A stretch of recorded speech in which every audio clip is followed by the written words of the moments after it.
Good morning student. तो आज हम लोग देखेंगे जो हमारी कल की सीरीज थी जिसमें हमने 1 से लेकर के 30 तक एमसीक्यू को सॉल्व किया था, उसके आगे से आज हम लोग देखना शुरू करेंगे। उस वीडियो में जो भी फार्मूले आपने नोट किए थे, जो भी फार्मूले आपको बताए गए थे, उन्हीं फार्मूलों का इस्तेमाल करते हुए हम आज भी 31 से लेकर के 57 नंबर तक के क्वेश्चन यानी 27 क्वेश्चंस को हम सॉल्व करने की प्रैक्टिस करेंगे। तो आइए शुरू करते हैं आज का ये अपना वीडियो। क्वेश्चन नंबर 31 देखिए, आपके स्क्रीन पर लिखा हुआ है, ये 2020 में बोर्ड एग्जाम में आया था। एक उत्तल दर्पण की फोकस दूरी होगी जिसकी वक्रता त्रिज्या 32 सेंटीमीटर है। यानी कि यहां पर हमें आर की वैल्यू 32 सेंटीमीटर गिवन है और एफ की वैल्यू निकालना है। तो कल भी आपको बताया था, जब भी हमें आर की वैल्यू गिवन होती है तो उसको हम 2 से अगर डिवाइड कर दें तो हमें एफ की वैल्यू मिल जाती है। तो 32 को हम 2 से डिवाइड कर देंगे तो आ जाएगा 16 यानी कि 16। इस प्रकार से हमारा ऑप्शन नंबर बी करेक्ट हो जाता है। क्वेश्चन नंबर 32 पर आएंगे। 32 क्या कह रहा है? किसी दर्पण के सामने किसी वस्तु को रखने पर उसका प्रतिबिंब वास्तविक, उल्टा व आकार में कुछ छोटा बनेगा। 3 कंडीशन आपको दी हुई हैं कि दर्पण के सामने वस्तु रखी गई तो उसका प्रतिबिंब कैसा बन रहा? वास्तविक बन रहा है, उल्टा बन रहा और आकार में कुछ छोटा बनेगा। अगर आपको इसका आंसर नहीं भी पता है तो आप इसके ऑप्शंस से भी आप सही आंसर को इजीली आप टिक कर पाएंगे। देखिए, पहला ऑप्शन क्या है? उत्तल है। तो उत्तल दर्पण में हमें पता है कि हमेशा आभासी प्रतिबिंब बनता है, जबकि क्वेश्चन कह रहा है कि वास्तविक प्रतिबिंब होना चाहिए। तो इस प्रकार से हमारा पहला ऑप्शन गलत हो जाता है। तीसरा ऑप्शन है समतल।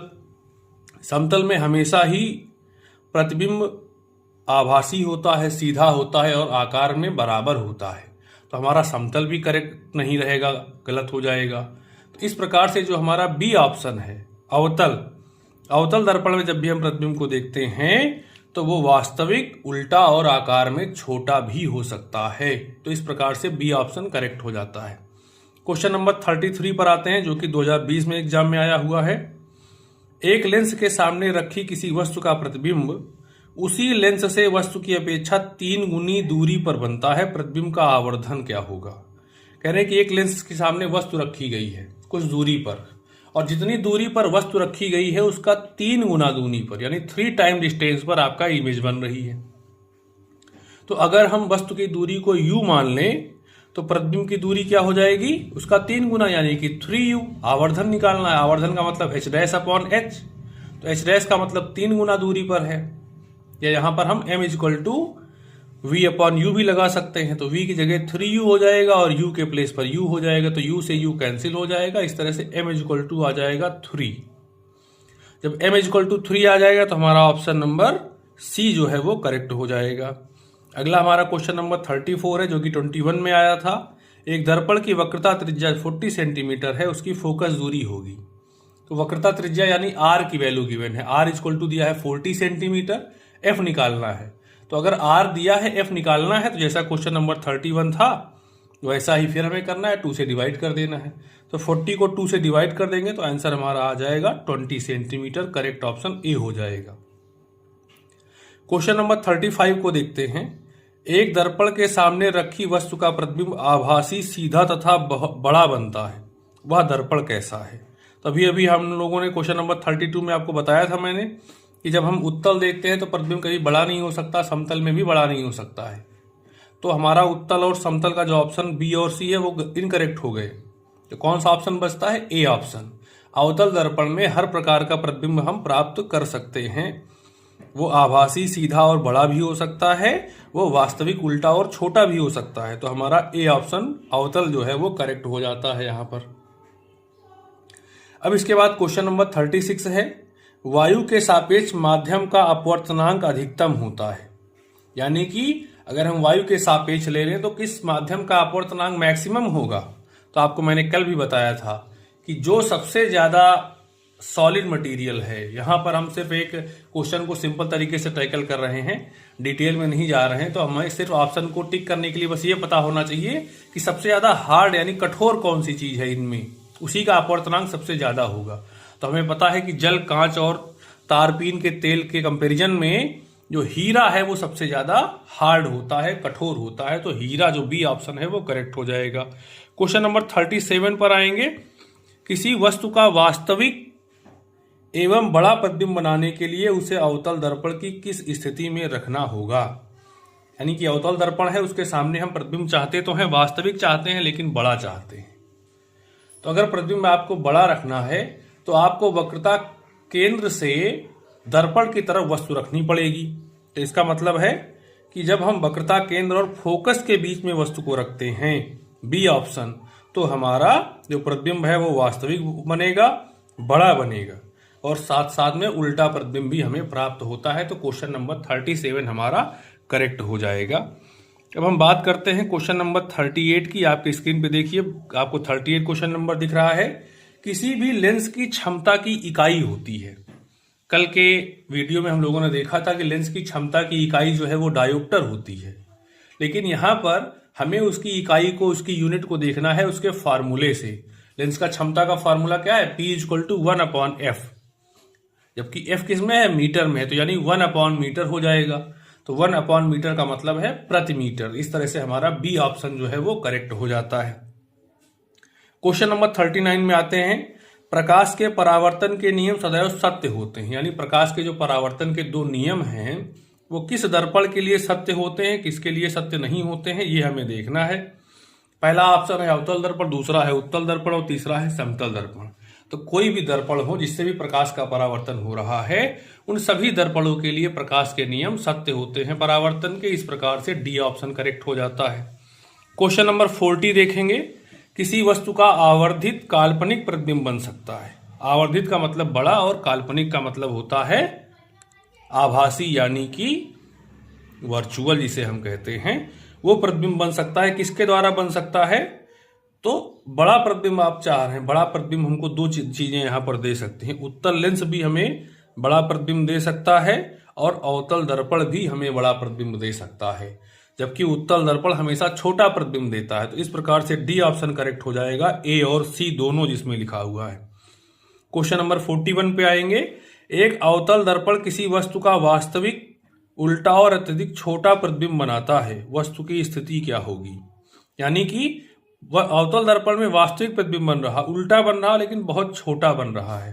तो ये हमारा अवतल दर्पण में प्रतिबिंब बनने की पहली कंडीशन है। जब वस्तु अनंत पर होती है, यानी इनफाइनाइट पर होती है, तो जो उसकी इमेज है, जो उसका प्रतिबिंब है, वो फोकस पर बनता है, वास्तविक होता है, यानी कि रियल होता है, लेकिन बहुत ही छोटा होता है। तो इस प्रकार से डी ऑप्शन करेक्ट हो जाएगा, अनंत पर।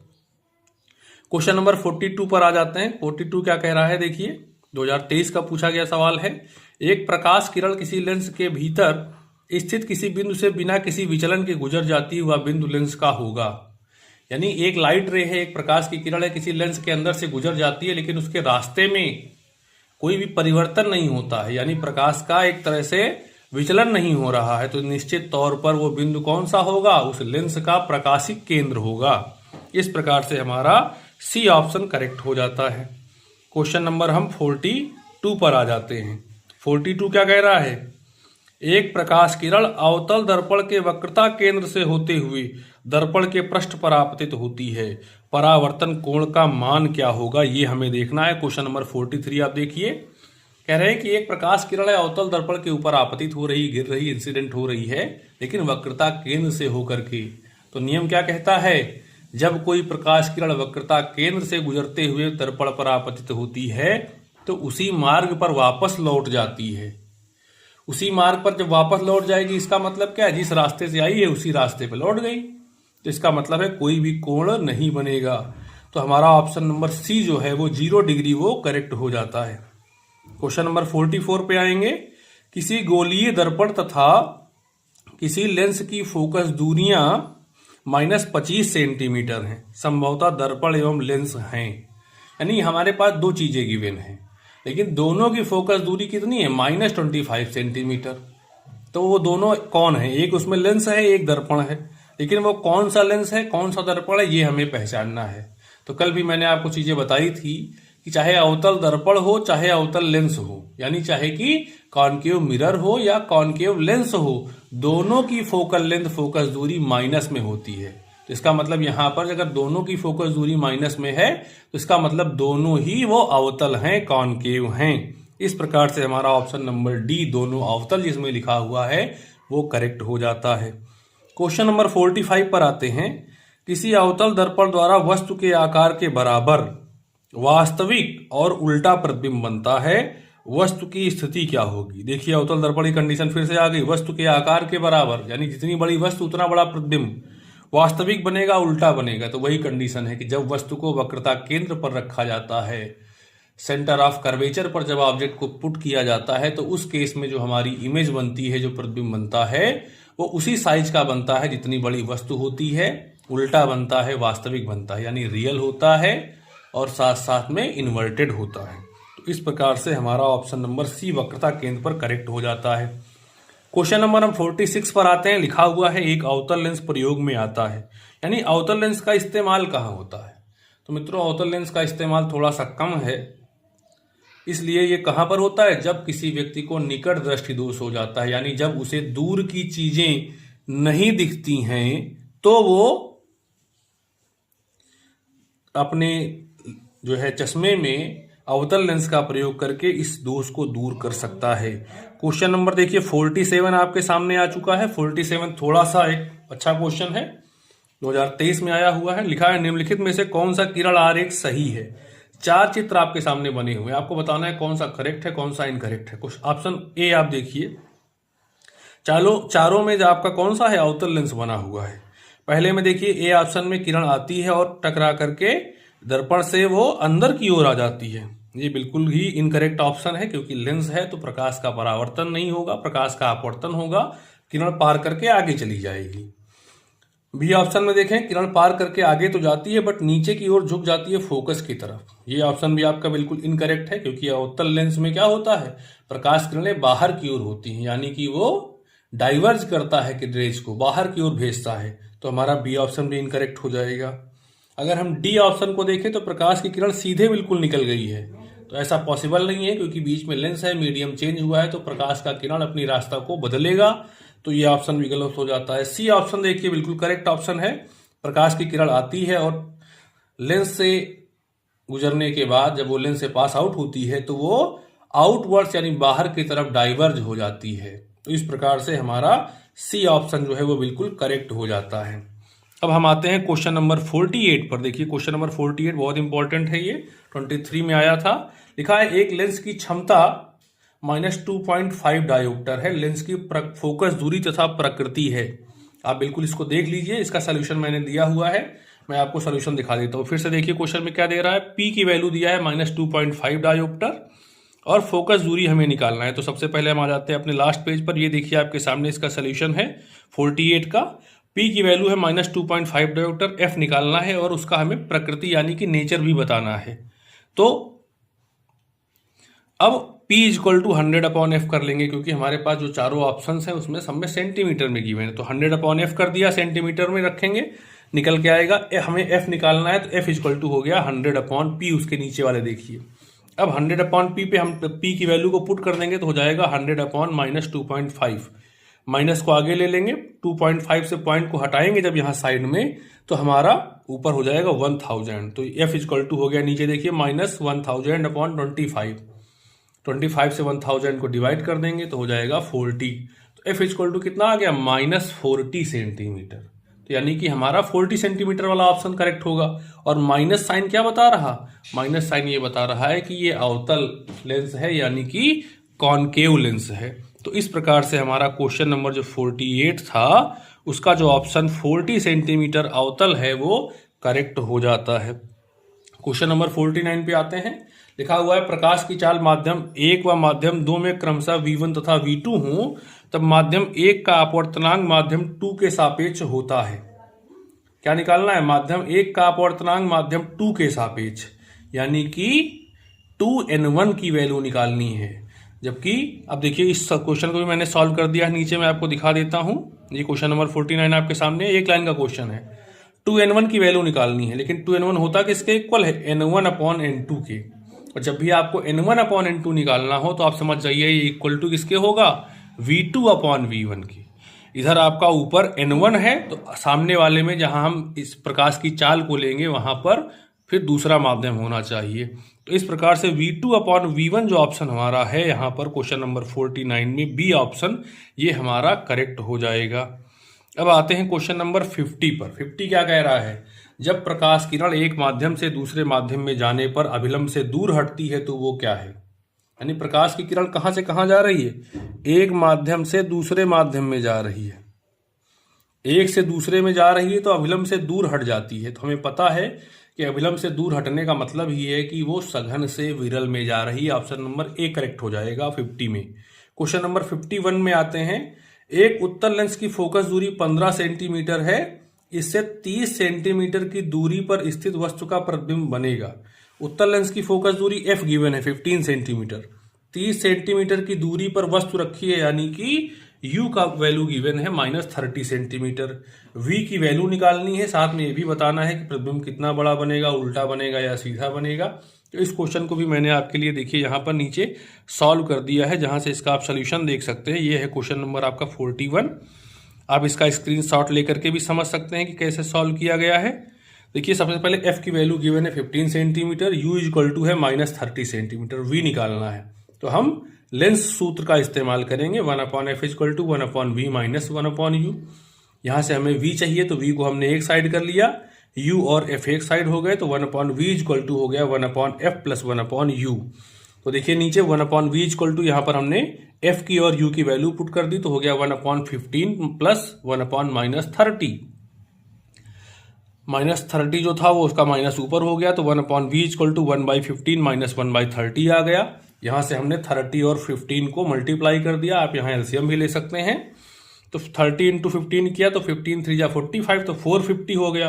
इधर का 30 उधर वाले 1 से मल्टीप्लाई होगा तो 30 1 जा 30, और इधर का जो 15 है वो उधर वाले 1 से मल्टीप्लाई होगा तो 15 1 जा 15 हो गया। 13 माइनस 15/450 आ गया। तो इस तरह से 30 में से 15 घट गया तो 15 बचा, 1/v इक्वल टू हो गया 15/450। अब हम क्या करेंगे, हमें v चाहिए तो v हमने निकालना है, तो 1/v को हम v को पलट लेंगे तो इधर भी पलट जाएगा, तो v इक्वल टू हो गया 450/15। 15 से हम 450 को काटेंगे, 15 से 45 हो जाएगा। इस तरह से v इक्वल टू 30 सेंटीमीटर आ गया। अब देखिए v की वैल्यू प्लस में आई है, उत्तल लेंस की बात है, तो इसका मतलब है कि प्रतिबिंब हमारा वास्तविक होगा। तो जब भी प्रतिबिंब उत्तल लेंस में वास्तविक होता है, रियल होता है, तो हमेशा उल्टा बनता है, इन्वर्टेड बनता है। अब देखिए यहाँ पर u की वैल्यू हमें गिवन थी -30, v की वैल्यू हमने निकाल लिया +30, और 2f की वैल्यू अगर हम निकालें तो हमारा f कितना है 15, तो 2f कितना हो गया 30 सेंटीमीटर। यानी वस्तु हमारी कहाँ रखी है, 2f सेंटीमीटर पर रखी है। उत्तल लेंस में जब भी 2f सेंटीमीटर पर वस्तु रखी जाती है तो उसका प्रतिबिंब भी 2f सेंटीमीटर पर ही बनता है। तो ये हमें कहाँ से क्लियर हो गया। तो अब देखिए ध्यान से इसको, h'/h इक्वल टू v/u। तो v की वैल्यू भी 30 है, u की वैल्यू भी -30 है, 30 कैंसिल हो गया, 1 हो गया। तो यहां से आ गया h' इक्वल टू -h। यानी प्रतिबिंब का जो आकार है वो वस्तु के आकार के बराबर तो है, लेकिन माइनस में आ रहा है, यानी कि उल्टा है। तो यहां से हमें 3 चीजें क्लियर हो गई कि पहली बात तो 30 सेंटीमीटर पे बनेगा, दूसरा वास्तविक बनेगा, उल्टा बनेगा, और वस्तु के बराबर बनेगा। अब देखते हैं हमारा क्वेश्चन नंबर 41 में कौन सा ऑप्शन जो है 51 में कौन सा ऑप्शन करेक्ट होता है, उसको हम आ जाते हैं। ये देखिए हमारा बी ऑप्शन, 30 सेंटीमीटर वस्तु की दूसरी ओर क्यों लिखा है, क्योंकि v की वैल्यू हमारी प्लस में आई है, वास्तविक है, उल्टा है, और वस्तु के आकार का ही बन रहा है प्रतिबिंब। इस प्रकार से हमारा बी ऑप्शन करेक्ट हो जाएगा। देखिए ए ऑप्शन में बिल्कुल सेम चीजें लिखी हुई है, बस अंतर कहां पर है, वस्तु की ओर लिखा है। वस्तु की ओर का मतलब अगर u माइनस में है तो फिर v माइनस में आना चाहिए था, लेकिन यहां पर v प्लस में आया है, इसलिए वस्तु की दूसरी ओर का जो ऑप्शन है b वो करेक्ट हो जाएगा। क्वेश्चन नंबर 52 पे आते हैं। अवतल दर्पण के सम्मुख ध्रुव तथा फोकस के बीच स्थित वस्तु का प्रतिबिंब बनता है। ठीक, यही एक कंडीशन है अवतल दर्पण में जब प्रतिबिंब हमें आभासी मिलता है, नहीं तो हर कंडीशन में अवतल दर्पण में प्रतिबिंब वास्तविक ही प्राप्त होता है। तो क्या कह रहा है कि प्रतिबिंब अवतल दर्पण के सम्मुख ध्रुव और फोकस के बीच में जब भी वस्तु रखी जाएगी तो प्रतिबिंब आभासी होगा, सीधा होगा। जब भी प्रतिबिंब आभासी होगा हमेशा सीधा होगा और बड़ा प्रतिबिंब प्राप्त होता है, तो बी ऑप्शन करेक्ट हो जाएगा। फिर हम आ जाएंगे हमारे क्वेश्चन नंबर 53 पर, जो कि 2024 का सवाल है। एक लेंस से 0.2 मीटर दूर रखी वस्तु के आभासी प्रतिबिंब का आवर्धन 0.5 है, या लेंस क्या होगा। देखिए ध्यान से, 0.2 मीटर दूर रखी वस्तु है, यानी कि u की वैल्यू गिवन है, और आवर्धन यानी m की वैल्यू 0.5 गिवन है। क्या निकालना है? यह लेंस होगा, यानी कि कौन सा लेंस है ये बताना है, साथ में उसकी फोकल लेंथ यानी कि फोकस दूरी भी हमको बतानी है। तो इस क्वेश्चन का भी सोल्यूशन सबसे लास्ट में हम देख लेते हैं कि हमारे पास गिवन है इसका सोल्यूशन। ये देखिए ध्यान से आप, 53 क्वेश्चन नंबर है आपका, आपके सामने सोल्यूशन आ चुका है। यू की वैल्यू देखिए गिवन है -0.2 मीटर। मीटर को सेंटीमीटर पे कन्वर्ट किया तो हमने कितना आ गया, 0.2 into 100 equal to -20 centimetre. M की वैल्यू देखिए 0.5 गिवन है, एफ निकालना है। सबसे पहले फार्मूला हमने क्या इस्तेमाल किया, m equal to V upon U इस्तेमाल किया। वहां से v निकालेंगे तो u उधर m में मल्टीप्लाई हो गया, v equal to m into U हो गया। m की वैल्यू 0.5 और u की वैल्यू हमने -0.2 पुट की तो v इक्वल टू कितना आ गया, माइनस का 0.10 मीटर। इसको भी अगर सेंटीमीटर में कन्वर्ट करते हैं, 100 से मल्टीप्लाई करते हैं तो 0.10 को 100 से मल्टीप्लाई करेंगे तो आ जाएगा 10। तो v इक्वल टू कितना आ गया, -10 सेंटीमीटर आ गया। इस तरह से हमें v मिल गया, क्वेश्चन में u गिवन है। अब हम इजीली f निकाल सकते हैं। f निकालने के लिए लेंस फार्मूला यूज किया, 1/f equal to 1/u minus 1/u। तो 1/f इक्वल टू v की वैल्यू -10 और u की वैल्यू -20 पुट कर दिया तो 1/f इक्वल टू हो गया -1/10। ये माइनस माइनस प्लस होके प्लस 1/20 हो गया। तो ये हो गया 1/f इक्वल टू प्लस का 1/20 पहले लिख लिया, माइनस का 1/10 बाद में लिख दिया। 20 इंटू 10 करके हमने 200 लिख दिया, इधर का 10 उधर जाएगा, उधर का 20 इधर न्यूमरेटर में आएगा। तो 10 इंटू 1 10 हो गया, 20 इंटू 1 किया 20 हो गया। तो 10 माइनस 20 अपॉन 200, 10 में से 20 माइनस हो गया, देखिए यहाँ पे -10 अपॉन 200 आ गया। तो इसको हमें तो 1/f की वैल्यू हमें f चाहिए, तो इसको दोनों साइड पलट दिया हमने, न्यूमरेटर में कर लिया। तो f इक्वल टू कितना हो गया, माइनस का 200 अपॉन 10, 0 से 0 कैंसिल हो गया। f की वैल्यू आ गई -20 सेंटीमीटर। इस 20 सेंटीमीटर को हम मीटर में कन्वर्ट कर लेते हैं, क्योंकि हमारे पास जो ऑप्शंस हैं वो सबके सब मीटर में गिवन है।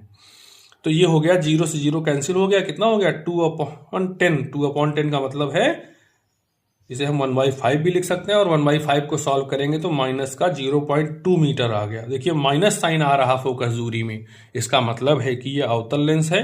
तो 0.2 मीटर का अवतल लेंस है। क्वेश्चन नंबर 53 के अपने सोल्यूशन जो है ऑप्शन पे आ जाते हैं। देखिए बी ऑप्शन, 0.2 मीटर फोकस दूरी का अवतल लेंस जो है ये करेक्ट ऑप्शन आपका हो जाता है फिर क्वेश्चन नंबर 53 में। अब हम आते हैं क्वेश्चन नंबर 54 में। किसी वस्तु का आभासी एवं आकार में बड़ा प्रतिबिंब बनाने के लिए कौन से लेंस का प्रयोग करना चाहिए? आभासी बनाना है और बड़ा बनाना है, लेंस है, ठीक। तो उत्तल और अवतल दो ही प्रकार के लेंस होते हैं। समतल जो लिखा है उसको तो गलत ही हो गया पहले ही, लेकिन अवतल लेंस में हमेशा छोटा प्रतिबिंब बनता है, तो अवतल भी गलत हो गया। तो ये हमारा है उत्तल लेंस। अगर आपको बड़ा प्रतिबिंब चाहिए, आभासी चाहिए, तो उत्तल लेंस का प्रयोग किया जाता है। इसलिए सरल सूक्ष्मदर्शी सिंपल माइक्रोस्कोप में हम उत्तल लेंस का प्रयोग करते हैं, जिसे आपने अक्सर CID वगैरह जब आप देखते हैं तो डॉक्टर सलूंके के हाथ में जो हम लेंस देखते हैं वो सिंपल माइक्रोस्कोप है।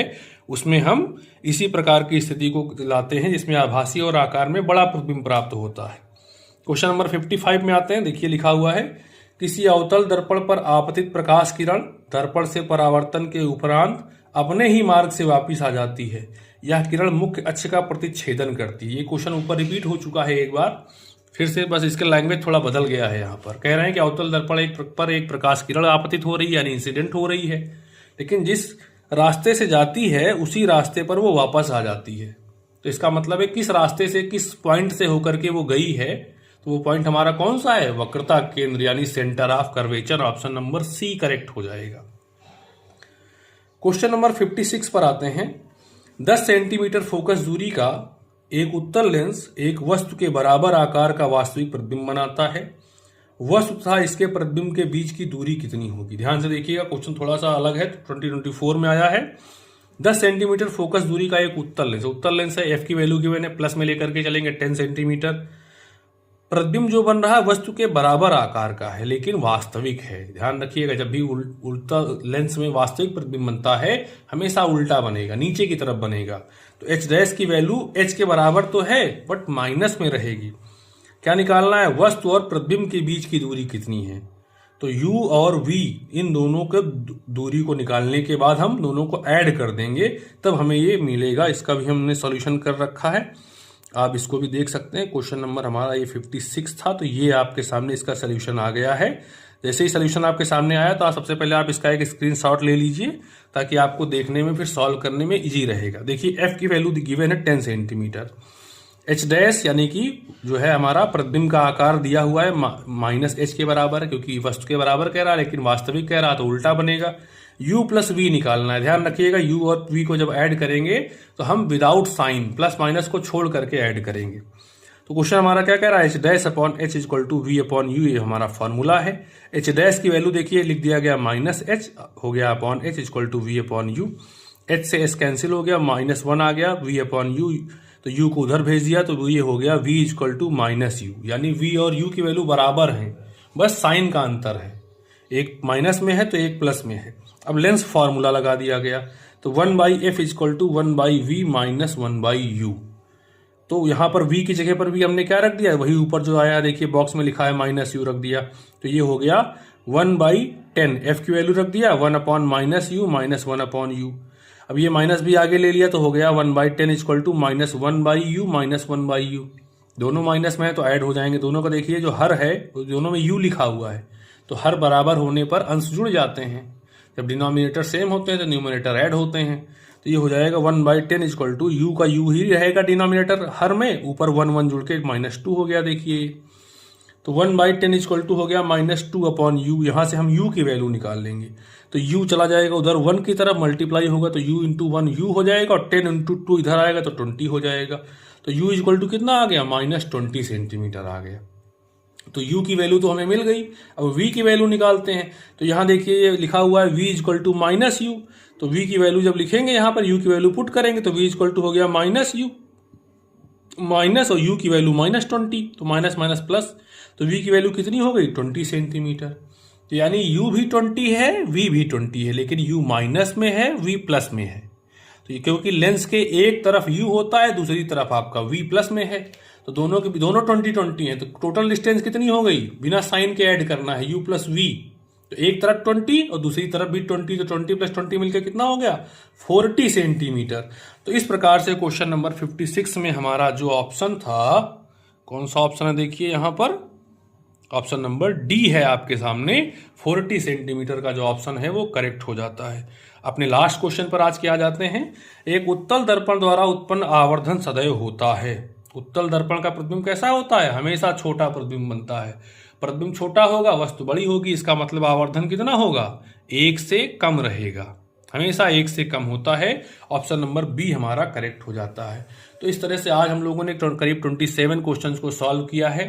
आई होप कि आपको क्वेश्चन बहुत अच्छे लगे होंगे। सारे क्वेश्चन बोर्ड एग्जाम में आए हुए हैं, तो इनकी आप सभी लोग अच्छे से प्रैक्टिस कर लीजिए। इसमें अभी हमारे पास आगे कुछ क्वेश्चन बचे हुए हैं, तो मैं अगले वीडियो में आपका क्वेश्चन नंबर 58 से लेकर के क्वेश्चन नंबर 77 तक को कवर करूंगा। लेकिन आप इन क्वेश्चन में जो फॉर्मूले यूज हो रहे हैं उनको तभी जान पाएंगे जब आपने इसके पहले वाला वीडियो भी देखा होगा। तो आप पहले वो वीडियो देखिए, फिर इस वीडियो को देखिए, और इसके बाद थर्ड वीडियो भी इसका आएगा जिसमें हम इसके आगे के क्वेश्चंस को सॉल्व करेंगे। ओके, तो I hope you guys are enjoying well and you are preparing for board exams in very good conditions and a better way, and thank you so much for connecting with us.